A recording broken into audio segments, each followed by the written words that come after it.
Hey, everybody. Welcome back to the second episode of Used to Be a Spy. This is our rewatch podcast of the best show ever on USA, Burn Notice. It's from the characters welcome part of Burn Notice, where there were other crappy shows. Anyway, I am producer Dave and our returning champion. Hello. I'm Media Wench. You can find me on Blue Sky at themediawench.bluesky.social. You can find me here on Echoplex Media at twitch.tv/Echoplex Media for live shows, basically any random day of the week. And we have a new person on our panel. We have the Tax Man. Welcome, Tax Man. Hello. Welcome in. You were here at the beginning of all the podcasts here, and now you're back for the most important one. Yeah. We spent a lot of time with this show. We did. It's only taken 10 years to get you back. So, if you haven't listened to episode 1 of this show, I suggest you go back and listen to episode 1 because it's only one episode. And I'd suggest you watch the Burn Notice before you watch this podcast or listen to this podcast. But you can make your own decisions. The way this goes, sort of, is we're looking for some themes that we look at as we watch the episode, and some of the themes are going to be in some of the episodes. Some of the time, you won't find every one of these themes in every one of the episodes. The first theme is characters welcome. Were there any cool guest stars? Not were there any guest stars. Was there any cool guest stars? Was anybody besides Fiona hitting on Michael, or was everybody besides Fiona hitting on Michael? Was Marilyn, was the mom, how manipulative was she being? Was she manipulating everyone the whole time? Did they do a terrorism? If so, how many? Magic Mike, were there any plot holes where it was not really explained how Michael did something, where he just sort of said, oh shit, it's the cops, and then the next shot is him somewhere where the cops aren't? Collateral damage. That was a big one in the first episode, the guy with that car. Did they just screw over any random bystanders? Did anybody's life just get absolutely ruined because they ran into Michael and the gang? Was Sam Axe extra horny at any point? Which is a very high bar, considering the first time we saw him, he was making baby noises at women's tits. And was there just any real bad OPSEC? Was there anything that you were like, you would get yourself busted if you actually did this? And then after the stuff we're going to talk about after we go through the episode synopsis is I'm going to ask if the guests enjoyed the show. Was the bad guy cool? And we have one called Only Character Syndrome. Did anybody talk to anybody about anything other than Michael during the entire show? Did they dress Michael well? And were there any cringy stereotypes in the episode? And how seriously was this episode in particular taking itself as a spy show? Are y'all ready? I am ready. Although that Magic Mike thing, it actually sounded, as soon as you described it, it just made me think, oh, did Michael MacGyver anything? Yeah. Did he just fucking disappear? Yeah. So this episode opens up with Michael standing in the middle of the street looking at surveillance photos from the last episode. Thankfully, he didn't carjack anyone. Michael figures out where some of the photos that were taken as he gives more of his spy tips. If you remember the end of the last episode, his apartment was littered with photos of himself and of his FBI tail. So after this, he walks up to his mom's house and says that you can't choose your intelligence sources. Madeline lies to Michael, saying she doesn't know what neighbors are up to, and Michael calls her bluff. She then relays a story about 2 people coming over, likely intelligence operatives. She gave them coffee and an egg sandwich. Michael found out she left them alone and starts looking for bugs in the house. He finds one in the outlet. This is already Marilyn being manipulative. Oh, fuck. She's like the most, outside of Fiona, she's like the most manipulative person on the show. She's like, oh, my memory isn't so good.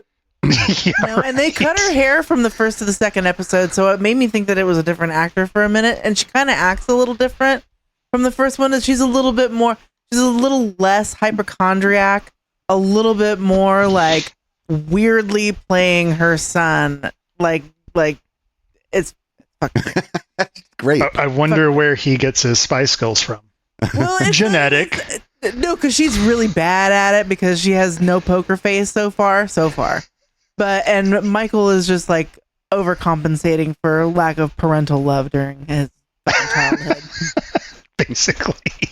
So Michael figures out that whoever's listening on the other end must be pretty close. Madeline tells him that there's an empty house across the street, 2 doors down. He runs over to the house and breaks in only to find the surveillance equipment on fire upstairs and 2 men fleeing the house. He should have shot them. He should have shot him immediately.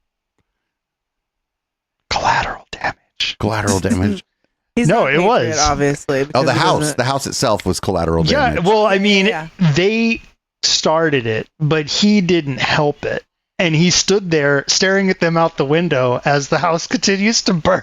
Right, he doesn't even attempt he to doesn't put the fire call. out. He didn't. I don't feel like he didn't even call the fire department. No, they just came. Like he did not care. He's like, whatever. One of the other neighbors called because they didn't want their house to catch on fire for extra bonus point collateral damage. Exactly. Oh man. And he kicked the door down.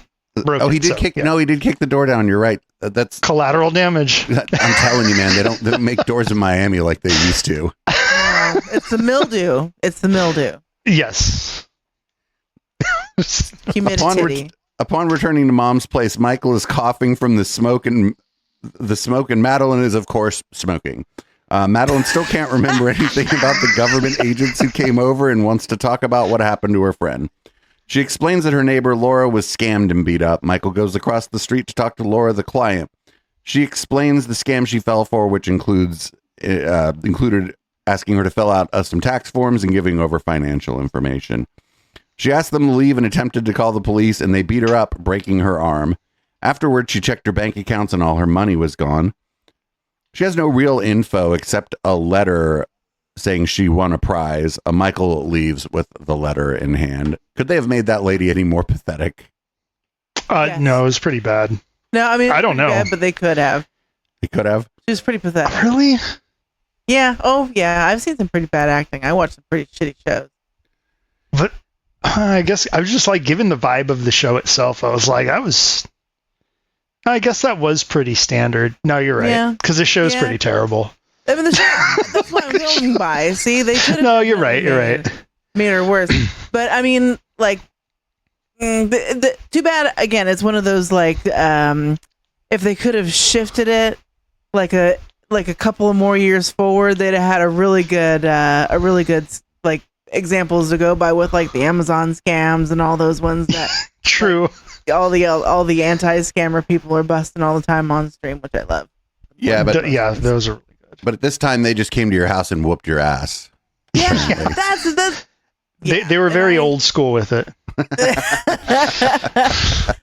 Like, I mean, the fact that that's even considered. You're not going to give me tax forms? Let's see what my friend Louisville Slugger has to say about that. Exactly. And the fact that, like, he asked her after, he's like, hey, if I help your friend, can we talk about the men? She, like, smirks a little bit, is like, yeah. And it's like, dude, thought you didn't know anything. I thought your memory's not so good. Yeah, no, because it's more manipulation. Of course. And he knew that, but it was just like, yeah, of course she's trying to like get whatever she can. So Michael meets Sam for lunch and tells him about the job. Sam agrees to join the job. Michael shows Sam the letter, and they agree that the embossing is unique, and they should start by finding out who printed it. Sam then offers a trade, his assistance on the job in exchange for Michael letting him crash out since he was kicked out of his lady friend's place. Michael suggests 3 days.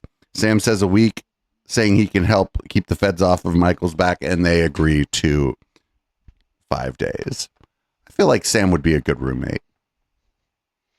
He would at least always put beer in the fridge. That is true. I mean, he would need to. Because it would always be gone. But considering the rate of speed he goes through them, there would at least be 1 or 2 flung your direction before he consumed them all. That's fair. Michael tends not to drink. I was going to say. Michael tends not to drink. Fiona likes beer, though. Fiona, and especially later on in the series, you'll see Fiona and Sam always having a beer together. So, but that's not what happens here. Michael goes home to find Fiona on his bed. Well, at least we see her shoes and legs first. We assume that it's probably Fiona. She broke in because, of course, she did. Mm-hmm. Her accent is gone, and she's dressed very Miami. She says that so she can fit better in Miami. She said, "I can't be talking like a leprechaun," which is good because her accent was so bad in the first episode. It was so bad. They fixed that. Yeah. So Sam walks in. Fiona is not happy to see Sam, and Sam is not happy to see Fiona. They have an argument about old business. She throws a beer bottle at Sam, and Fee hears there's a job, and everything's fine now, actually, because there's a job, and they're on a job. Their favorite. So Fiona goes to a print shop and uses, let's say, her charm to get a tour of the place. For some reason, a person who seems to be associated with the scammers just so happens to be working at the print shop and just so happens to notice Fiona there. And so he jumps in a very nice BMW and speeds off, and Michael follows him.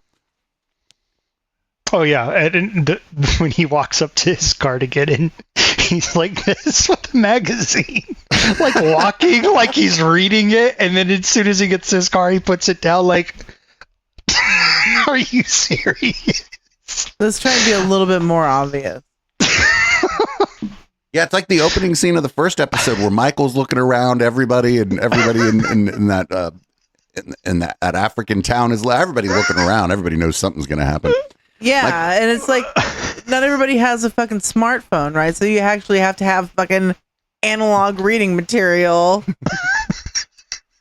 So the dude with no name who sped off in the car, who just so happened to be working at the print shop, pulls up to a parking space at the marina and walks up to a boat. There we meet Quentin, the con artist, and one of his underlings who doesn't get a name yet. A young woman walks out of the living quarters and of the boat as Quentin shoos off the dude with no name.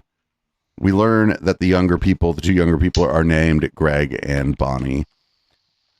This is not a character's welcome thing. I don't know who the fuck any of these actors are. No. I'm glad that they didn't go with Clyde, though.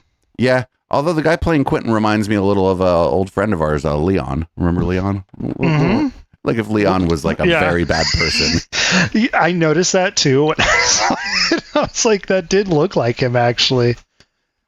I could not place that when I watched that. It's funny. Hollywood Leon. Yeah. Back at the loft, Sam, who has definitely made himself at home, tells Michael that Quentin hangs out at a nightclub in South Beach called Onyx. Sam has made an alias for Michael, who asks Sam to put some pants on. The alias, funny enough, is named Pete Jordan, not Jordy Pete, but Pete Jordan, a former cellmate of one of Quentin's associates named Paco, because of course the guy in jail's name is fucking Paco. The next scene is wild. The next scene is fucking crazy. So it's in a nightclub, but not the one that Michael lives above, thankfully, because that would make all this really complicated. Quentin is there with some young women, obviously acting the part of the player. Michael enters as Pete Jordan, saying, if you want to catch a con, you need to be a con. Pete Jordan approaches Quentin's booth and helps himself to a glass of Quentin's champagne. That's a power move. Pete tells Quentin some story about how he did time with someone named Paco. Paco had apparently told Pete that he was ever in Miami to look Quentin up. Quentin says to Pete that he has the wrong guy, that he's like a water filter salesman. And Pete persists. After some unsuccessful back and forth, Pete steals Quentin's gun and walks him out of the club at gunpoint. As you do. Yeah, totally normal. Nobody notices anything. Nobody ever notices anything. Well, no, I think they're just all used to it. This is in Florida. I mean, totally normal. No offense to anybody that's from Florida. Yeah, they see Jeffrey Donovan walk into the club and they're like, "Oh, he's wearing a costume. How cute!"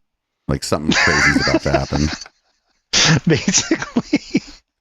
So as they leave with the bad accents, also with the bad Jay-Z accent. Oh yeah. This is the first time he has this is the first time he has like a proper alias in the show, right? Because the last episode He was just a friend helping out the caretaker. This one, he's got a proper alias. So as they leave the club, Pete shoots out the tires of the cop car and runs off. He explains that having to run from the cops isn't great, but builds credibility with criminals. And then you don't ever actually find out if he had to run from the cops or anything, actually. Yeah, he just kind of nonchalantly jogs away. Good for him. Back at the loft, Michael creates a bug obviously for someone's car or for a boat or something. They do this all the time. There was no fanfare about this. Michael, Sam, and Fee drive out to the harbor. Michael leaves to go make friends as Pete. Pete walks up to a patio. Clinton and a woman are there having drinks. Quentin tells one of his many women to leave, and then Pete gives Quentin back his gun. I like how women in this show so far are all treated as props, except for Fiona and Mom, I guess. Hey, why don't you get out of here? Go have a milkshake or something. I gotta talk to the way he handed him the gun, though, in a napkin. He basically put it half-assed in a towel and just slid it across the table in broad daylight. I called that bad OPSEC. Very bad OPSEC. Because I'm looking at it what? Oh man. Yeah, that is definitely so bad ridiculous. OPSEC. Yeah, you're I didn't catch that as bad OPSEC. I just thought it was stupid, but I think you're right. I think it's really bad OPSEC. Oh, I was doing my homework when I was watching it. Based on what you gave me, because I was trying to catch things I didn't catch when we had initially watched it. Very good. Very good. That's the point of the show, I suppose. So Fee and Sam are setting up something to disable the car for if they need to disable the car. Looks like explosives. They banter about tactics, and Fee accuses Sam of being a stooge, saying he only does what the suits tell him to. Also, bad OPSEC just hanging halfway underneath a car and fucking fiddling with it while somebody else stands there I literally made note on that myself. I was wait, they're just sitting again, broad daylight, under a car in a parking lot that seems very busy. And they're just talking to each other while she's underneath. Yeah. Also, in this world, in this scene, it's a woman who was always obviously just a prop doing things that seem to be somewhat important. So also bad OPSEC. Yeah, you would think that they would use a less beautiful woman to bug the car. Yeah. Like his mom or something. I don't know. Not yet. Don't or to blow up a car. No, we're not. Listen, I don't want to fucking spoil anything, but Madeline does in fact blow shit up later in the series. Oh, I bet she does. In many ways. The last episode is wild.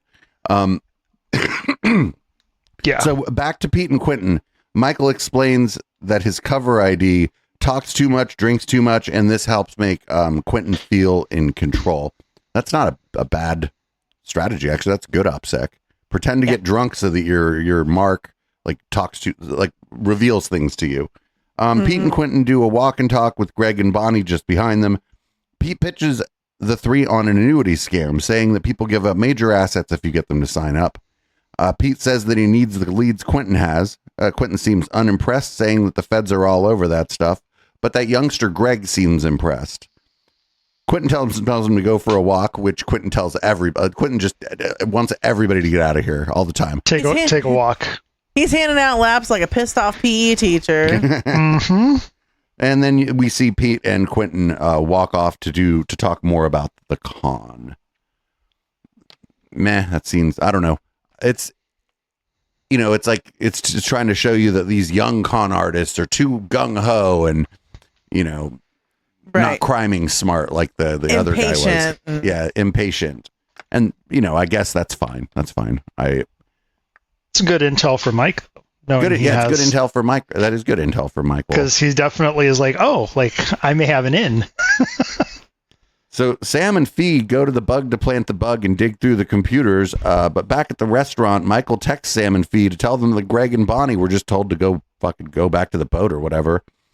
Sam and Fee don't notice the phone vibrating and continue on with their business. Greg and Bonnie approach the boat with Greg complaining that Quentin treats him like a child. They enter the boat and Fee to find Fee's shoe, and they rush down into the bedroom to find Fee and Sam in their bed. Fee makes a cover story that Sam lied to her, saying that it was his boat. That's great, actually. Yeah. And then she hits him a few times. Greg tells them to leave, and then Bonnie gives Fee back her shoe as she and Sam leave the boat arguing. That was I thought that was a cute scene. Yeah, I also think that would totally work in that situation where you have somebody like Bruce Campbell, and then you have I think that good OPSEC. That's it was a good that would have worked. A good think on your feet. A good think on your feet. I feel like you could probably even get away with something like that today if you had some situation like that where you want to go sneak on somebody's boat and then you're just like, you get caught, then you just like blame the dude that he said, "Oh, you said this was your boat and I met you on Tinder, blah blah blah blah blah." So at lunch, Sam and Fee bicker about why that part of the operation didn't go as planned. I think it went great. They decide to a divide and conquer strategy would work going forward, and Sam goes to get more beer. Michael tells Fee he needs info from his mom, and Fee obviously has already talked to Madeline, and she says she's bringing a vegetable dish to dinner. So that's fantastic. This is just what Michael wants, you can tell. Oh, yeah. Just one vegetable. Yeah, exactly one vegetable. And it's okra, all to everybody's disappointment. So back at the nightclub, Pete pushes Quentin to start the con because tax season is coming up, and this is actually why we had the tax man on this episode. Oh man. Quentin grills Pete about his time with Paco in the joint. He tries to test Pete's cover by bringing up Pruno, and Pete guesses right that Paco didn't drink. 50-50. Oldest trick in the book. So Michael calls Sam and explains that there are fake plane tickets and offshore accounts for Greg and Bonnie as part of the plan to sow distrust. This is as Michael and Fee are getting out of a cab to go to dinner at Mom's place. So this is fucking great. Yeah. Fee and Madeline introduce themselves to each other. Fee sort of dressed like Princess Leia. Laura is there. Fee assures her that everything is going to be fine and Michael will take care of all of her problems and that he used to be a secret agent. Fucking great. Good job, Fee. Hide in plain sight. That's what we always say. Laura asks Fee if her and Michael are getting married. Fee says they're thinking about it. Madeline is happy. Michael is not. Surprise, surprise. Fee goes to get the dishes after dinner. Michael presses Madeline about the government agents who came to the house. Madeline told the feds that the most important thing to Michael is family. When Michael asks why she lied and told them that, Madeline says it's just nicer than the truth. So this is bad OPSEC on Madeline's part. She has made herself and any other member of Michael's family a target of the very people who put the burn notice out on him unnecessarily by saying this. That they're all important, yeah. On And it's top not of that, true. I also made a note, comment on this, a note, I just put emotionals in all capital letters. Yeah. Because when she told him that, he was kind of like, you could tell he was kind of like, well, you're not wrong. little soap opera action there. So Michael's phone rings and Quentin is yelling, accusing Pete, Michael's alias, of being in on it. The boat is ransacked. Quentin found the documents that Sam fabricated. He accuses Pete of trying to go around him with Bonnie and Greg. Pete tries to talk Quentin out of doing something stupid. Quentin grabs a gun and says, "This'll be over tonight," this is probably the worst acted scene in the whole show so far. The guy playing Quentin I don't think he's a very good actor. No, not at all. Sam pulls up to the marina to do surveillance and calls Michael. Michael tells Sam that it's important that Quentin not leave, so Sam says he'll use Fee's gizmo to disable the car. Sam presses the button and the car blows up. Doing a little terrorism. Just a little terrorism, and then panickedly speeding away. Very bad nonchalantly. OPSEC. Quentin did not reach the car yet, but the car knocks him onto the ground, and Sam drives away quickly. Maybe, I don't know if that's bad OPSEC, because wouldn't you be like, time to get out of here if something fucking blows up at the marina while you're there? I mean, it shouldn't have happened in the first place. That's the problem. That's why you don't send Fee to disable anything. Disabled means literally like do not exist anymore. Yeah, permanently and forever. Yeah, permanent non-existence. Yeah, unrepairable non-existence. Oh my god. Back at the loft, Fee does explain, and she's right. She's like, I disabled the car. Yeah. Forever. Overachiever is what she is. We see that Michael's tail is outside. Sam explains that all of this is a lot harder to explain to the feds if Fee is blowing up cars. Michael explains that that Quentin is no longer taking Pete, Mike's alias's calls after that explosion.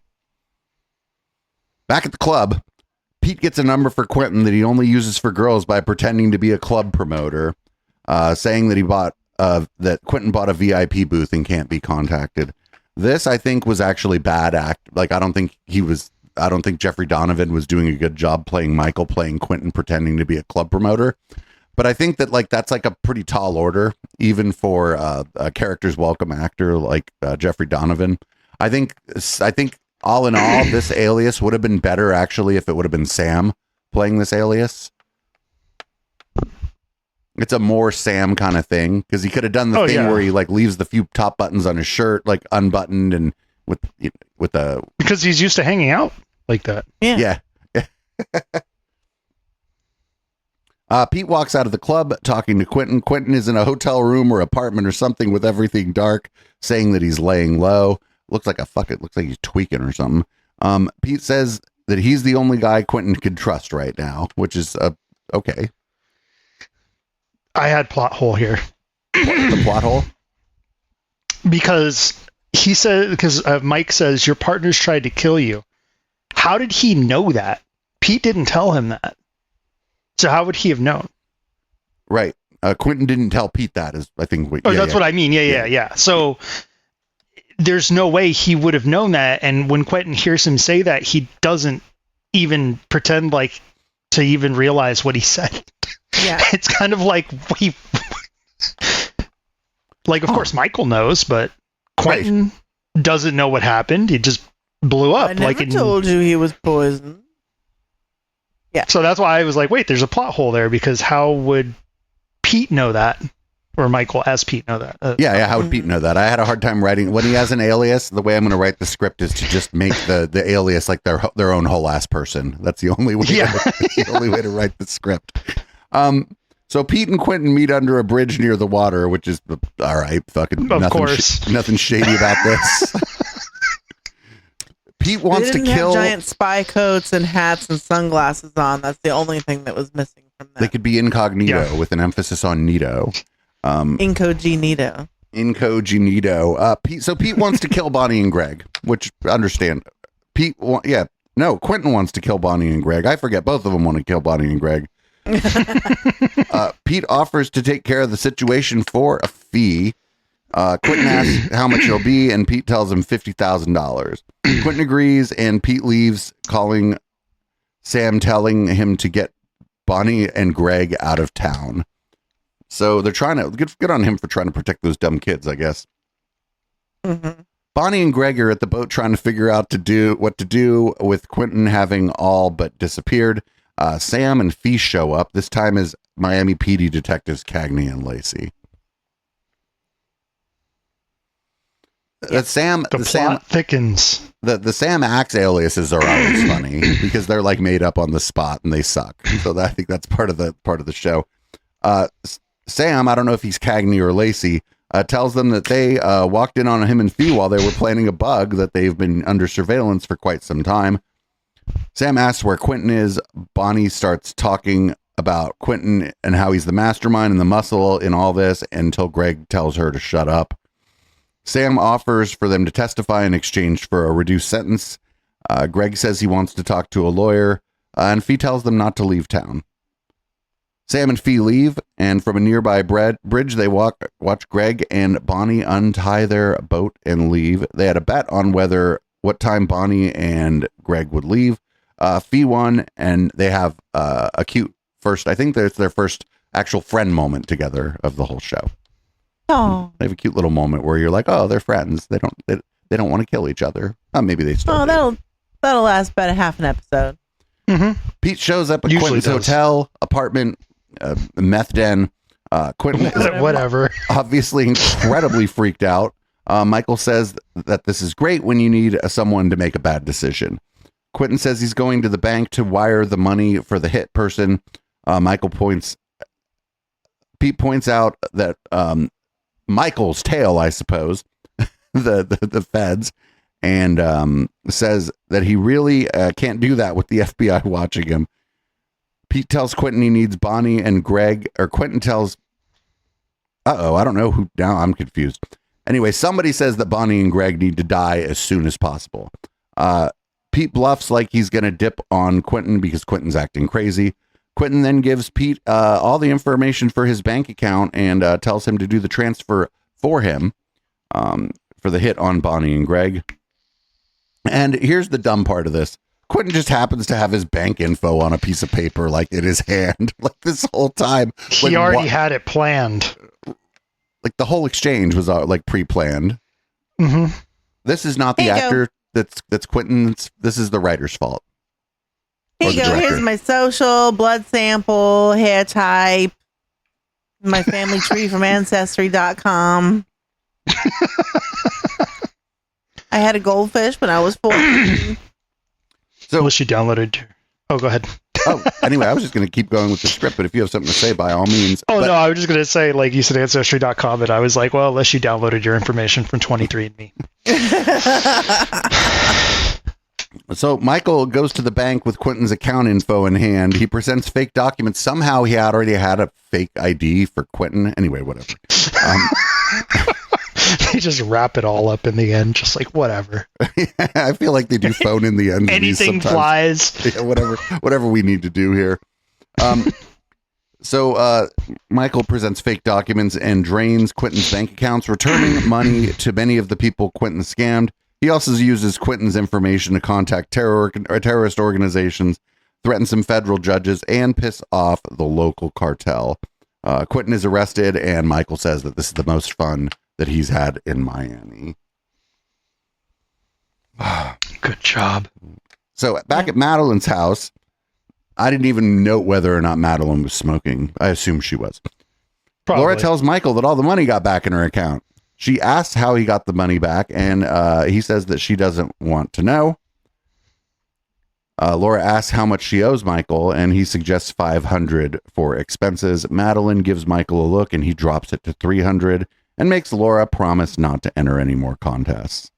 As Michael leaves, Madeline, Siggy in hand, thanks him. She follows him outside and tells him that the government agents from before gave her a number to contact them if Michael ever comes back to Miami. He asks if she did contact them, and she assures him that he did not. Family comes first. Everything's full circle. Oh. Full circle. Then this episode ends with Michael calling the number. The person who answers says, "You've been a busy boy, Michael. Very impressive." Michael asks who it is, and he says that he's just Michael's friend, which is probably not true. Michael asks again, and the answer is, "Stay out of trouble, Michael. We'll be in touch." Doo-doo-doo. Is it just the same actor doing that? Like, is he just calling himself, basically? Oh, is Michael like at the beginning of the thing where it's like, we got a burn notice on you? It's Michael is the voice actor for the person calling. Is that what you're asking? Yeah. That I don't know. Sounds like That's a pretty neat thing. If anytime he calls like a faceless person, he's doing the voice acting on the other side. That's like a bold choice by the. that would be. I don't think so. I mean, it does definitely have a much different voice. Huh. But Well, I mean, it could be. I know what I'm knows? going to do. I'm going to go back and rewatch episode 2 for the 4th time so I can find that out. So Only 4 times. we're at the end of the episode. I guess, Ashley, Media One shall ask you, did you enjoy this? And if so, was it better or less good than the pilot? It was definitely better than the pilot. There were, the obvious differences. There was, Fee doesn't have the accent anymore. The mom is definitely less hypochondriac kind of paranoid and is putting on more of a like a coy and more manipulative kind of attitude on her interactions with Michael.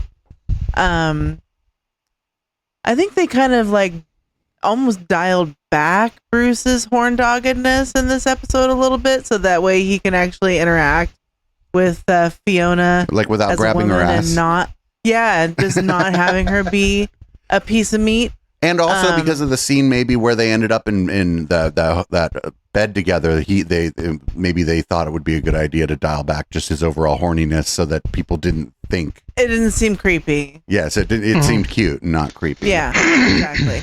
I am still fully on board with Fiona has something to do with Michael getting the burn notice on him. You think Fiona burned Michael? Yeah. 100%. Oh, very good. And the Taxman, did you enjoy this This is a dumb question. You love the shit out of this. Did you enjoy this episode? Yeah. No, I mean, it just took me back. I was like, oh man, I do remember when I first watched this. Well, partly again, I remember it was I like don't know how drunk I was at the time when I first watched it, but we found it in reruns on cable TV, and then I just downloaded the Linux ISO of it from one of those torrent websites, right? So, like as you do, and then we watched it in order, I think.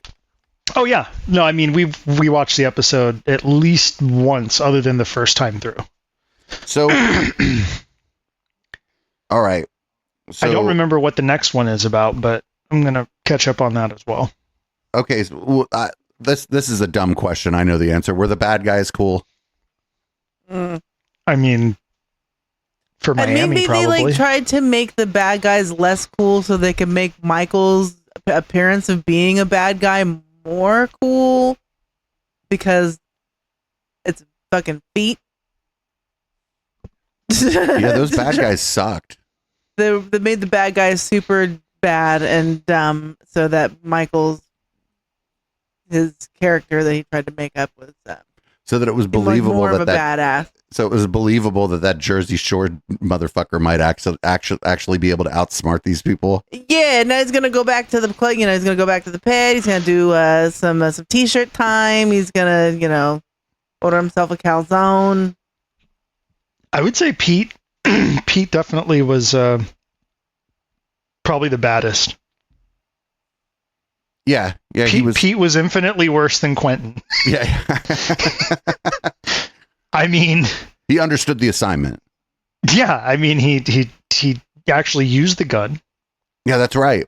He gave the gun back in broad daylight with literally just a little tiny towel on top of it, like as it is like it'll stop most people from seeing it, but who really cares? Like whatever. Right. Mind your business. It's not pointed at you. Yeah, exactly. We got Dobson here. Dobson. So I think I know the answer to the next one too. Only character syndrome. Did anyone in the gang talk to anyone about anything that didn't have to do with Michael?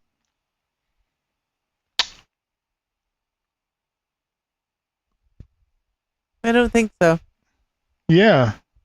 Because if it wasn't about Michael, then it was about his persona or whatever. Right. I mean, it was most of the conversations between the gang were at least about the job. Right. So, I mean, there wasn't really a lot of conversation outside of that. Yeah, I mean, there was one where, Bruce Campbell is telling Fee to not, don't blow shit up. They're attaching a bomb to the bottom of a car. Okay, fair. That is fair. That was basically it, though. My answer to the next one is going to be no, obviously. Did they dress Michael well in this one? I think they never dress him well. I think they always put him in like these kind of subdued like tan or like light blue suits that don't like accentuate anything about him because like his skin tone is like a little more olive and it doesn't, like a black suit would look great or a white suit. But I think we're also at least the Taxman and I there's a pretty high standard here as far as dressing. There's an episode that will take that all the way to S tier. So I will say they dressed him better than the first episode because the first episode I think almost the entire episode he was in the same suit they kicked his ass in. Yeah, he was crumpled for most of that episode. Yeah. But whenever in this episode, whenever he first went into the nightclub to go take Quentin's champagne and do that power move on him, he was dressed pretty nice in that. So as the alias, I didn't even think about that. Yeah, as the alias, they did dress him better. Like, but as Michael, kind of Miami nightclub cheesy, well dressed, but still like dressed better. Yeah. That's a good. See, look at that. Look at that. People burn noticing things. Mm-hmm. Pay attention. So, I didn't see any really cringy stereotypes in this episode, like the last one, except maybe the Jersey Shore thing a little bit, but no cringy stereotypes of gay people or black folks or I mean, in the club though, when he goes, are generally pretty cringy stereotypes. when he goes to get the number. And he's just like, yeah, I'm opening up a club or whatever. And they're like, oh, like, if we give you the number, can we get on the guest list? He's like, oh, yeah, for sure. All of you. Like, really? Yeah. Yeah. It was like a cringy stereotype of Miami club girls were there. I guess. Maybe. Yeah. I mean, that's kind of a reach, but like, still. No, and, Fee, whenever she's like, pretending to be, I don't know, maybe she's not pretending to be a marriage thirsty girlfriend trying to win over the mom and the friend. I think the mom and Fee are in on it. I like them. I don't think she. I don't know. Yeah, it's hard to get a read on like what Fee's doing here. Like, is this all like if you're watching this for the first time, you might think is Fee running an op? No, because she's so nonchalant. Okay, yeah, she's just like, oh, there's a job, I'm in. She's automatically inserting herself into everything. She's in contact with his mom. She's controlling him in a manner that says to me that she is the catalyst of this whole shit. She's not acting like a thirsty ex-girlfriend that wants to get back together so much you think she's acting like an operator. She's acting like everything is going according to plan. Interesting. I never thought about it that way when I watched the show before, but that's why I'm we bring instantly suspicious, though. You've made me a fucking cynic. Fucking. You gotta be with this show, man. I don't believe nothing nobody says. Not no time, not no how. It is your fault. And this last question is dumb. How seriously is this episode taking itself as a spy show? I mean, more seriously than the last one. It's it's more serious than the pilot, but still just campy. I mean, hijinks. What would you compare it to? I mean, it's not like, like, oh, I have this like paper. I have this like toilet paper roll, like a paper clip and a snorkel, and I'm going to make a bomb out of it like MacGyver. You know what I mean? Like, it's cheesy, but like in a completely different way. Like, and what's funny about that show, and it's like really the only thing that comes to mind when I think of this show, like that's even comparable, is the fact that it was trying to not be cheesy. Right. Like that was this show. I feel like it's literally just like throwing out cheese left and right. But like MacGyver, the way it was like trying to be produced, it's like, I wouldn't say it's like what's that show? Like Law and Order. It's not like that serious, but what I mean is the vibe of it was way more serious than this, though, I feel like. Right. Or at least it was trying to be at that time. Right. Even like it seems like Burn Notice is a little more self-aware maybe of how silly. That's what I mean. Yeah. Like, as opposed to MacGyver. Bruce Campbell on your show. Okay. And there is a certain level of cheese that is required. Probably otherwise he wouldn't do it. Obligated.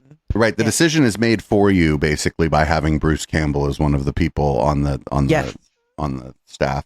Yeah, I don't think that's fair. The guy I think that says this is my boomstick on your show without it. I think I agree with Media Wench that this is a little more, takes itself a little more seriously, like as a spy show than the first episode. But I think it's just the alias that like the bad alias that Michael has to do. Mhm. I don't know, Mr. Taxman, if you remember the first episode, remember it was about that rich guy and the paintings. Yeah. Partially. I mean, I again, I'd have to rewatch it to like fully remember, but yeah.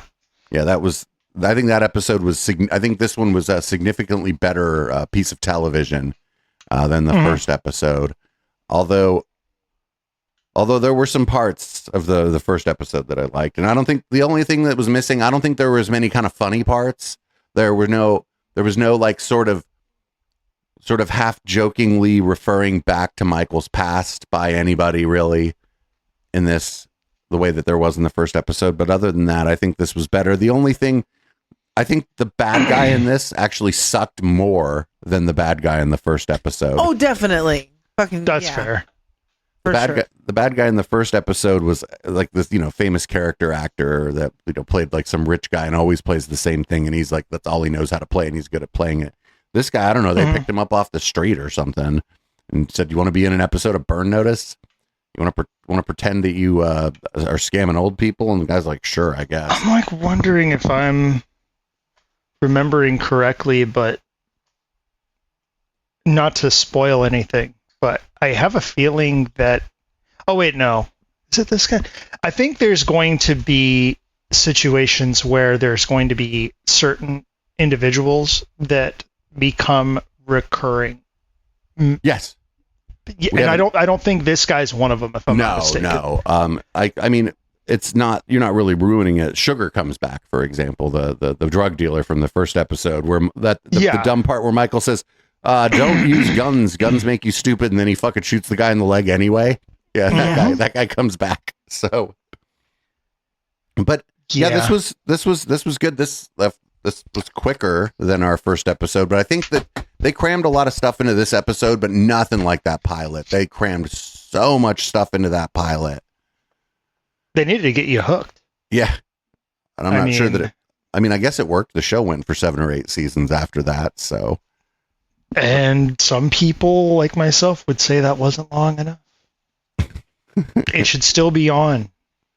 I mean, Law and Order is, and it's been on for how long? Yeah, the show's definitely better than Law and Order, and it's not propaganda like Law and Order either. The cops in this, and that show is what, like 20 plus years old, and it just keeps going. One of the things I really like about this show, and it'll come up more and more, is the cops are always idiots.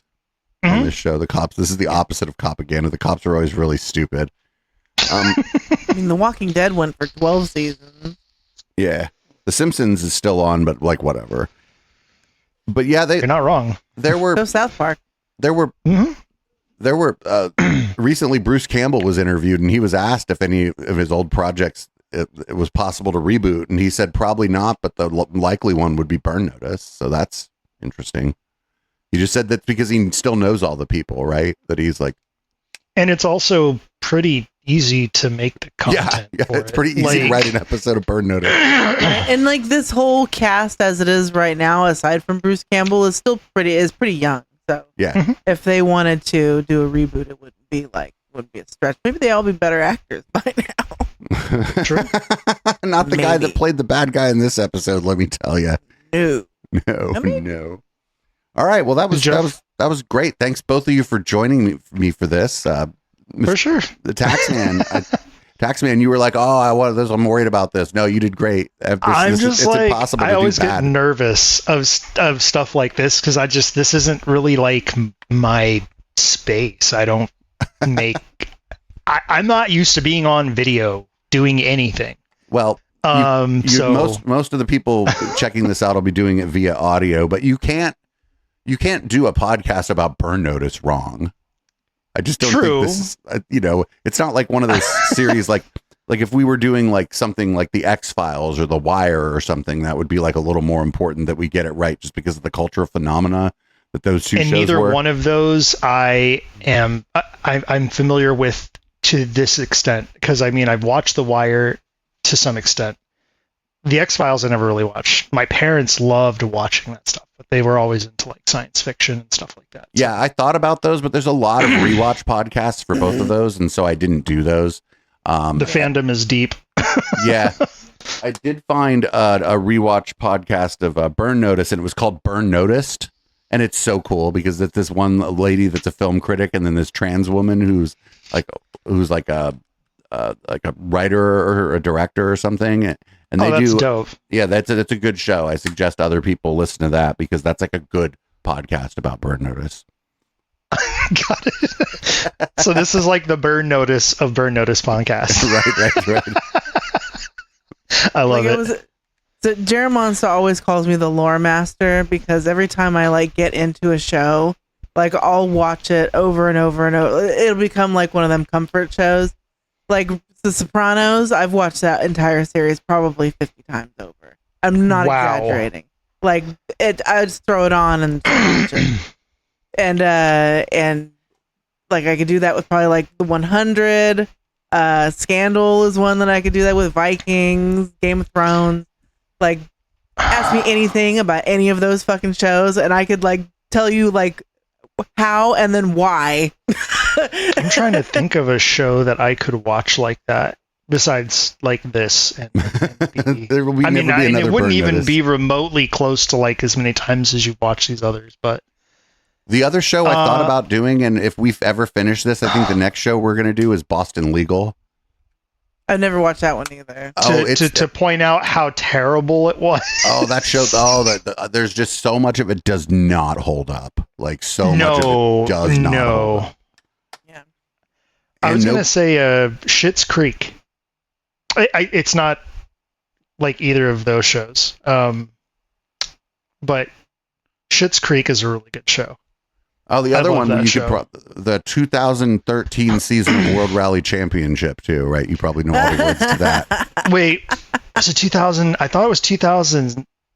Was it 2009 when the guy tumbled down the side of the cliff? See, I told you. I don't know. I want to say it was 2008 or 9, and I'm trying to remember who it was. It was Sebastian Loeb, wasn't it? Oh, was it Loeb? Anyway, yeah, I think we should I'm so sorry. No, that's okay. I think we should probably close this podcast out. We can keep talking afterward, but the people listening on the podcast need like an end. The people that get the member show don't need an end. So people on the podcast, thanks for checking this out. We're trying to do this twice a month. This one came out late because you might still hear a little of it in my voice. I got like real sick. You got the crud. I got the boobons. But we're trying to do 2 of these a month. I'm going to try to bring both of you guys back, but I'm going to try to bring on some different people for the next one. I liked this dynamic here where we had one fan of Burn Notice and one person who's now watching the second episode that they've ever seen of Burn Notice. That was really good. And this time we didn't have the councilman here with all this vast film knowledge making us all look like idiots. So that was good. Is there anything, before we go, is there anything either of you guys want to plug or make where people could follow you or anything like that? If you like what you hear and you're a Patreon or whatever and you like what you see, come join us over on a live show at twitch.tv/EchoPlexMedia. Our full schedule is available on the website, but I definitely wouldn't sleep on Fridays when we have it Haunted Theater, where we watch old royalty-free domain movies and shows, haunted shit, satanic panic stuff, and a bunch of fucking Christian grifters. That's always a good time. And check us out on Sunday to watch and listen to the big show. That's the Plex. It starts at 7 o'clock Pacific time. And yeah. Taxman, anything to plug? Any message for people? If you're in the Bay Area, go to Bricks on June 27th. Hell yeah. Our Pride warm-up party. Yes. Right, thanks again, both of you, for joining me. No problem. I hope you both have a great night. Thanks.